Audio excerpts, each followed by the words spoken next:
Hello guys, welcome to my channel oh my dish. আজকে আপনাদের জন্য নিয়ে এসেছি এমন একটা সবজি রান্নার রেসিপি যেটা একদিকে সুস্বাদু, অন্যদিকে সুপারফুড।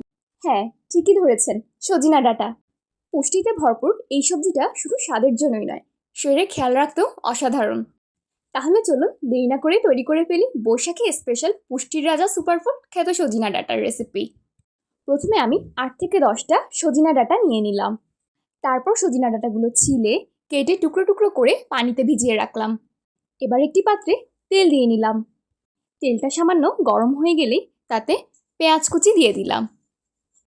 পেঁয়াজটা গোল্ডেন ব্রাউন কালার হওয়া পর্যন্ত এভাবে করে নাড়তে হবে কিছুক্ষণ। এরপর একে একে জিরা বাটা, আদা বাটা, রসুন বাটা দিয়ে দিলাম। ভালো করে কিছুক্ষণ মশলাগুলো কষিয়ে নিলাম।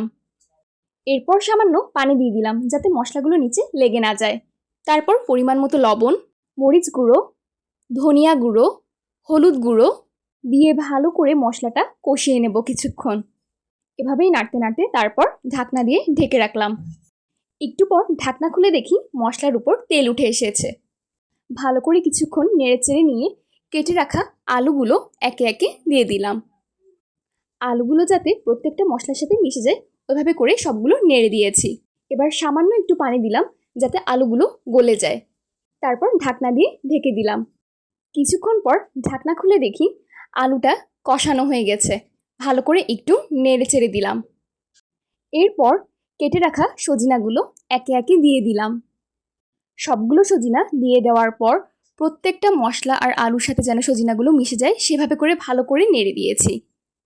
সজিনা ডাঁটার এতই গুণ প্রত্যেক দিনই রান্না করে খাওয়ার মন চাইবে। তারপর কিছুক্ষণ পর ঢাকনা খুলে দেখি সজিনাগুলো কষানো হয়ে গেছে ভালো করেই। আর একটু ভালো করে নেড়ে নিয়েই সজিনার স্বাদ দ্বিগুণ করতে আমি চেরা কাঁচামরিচ আর টমেটো দিয়ে ভালো করে নেড়ে দিয়েছি। এবার একটু পানি দিয়ে দিলাম সবগুলো কষানোর জন্য ভালো করে আবার।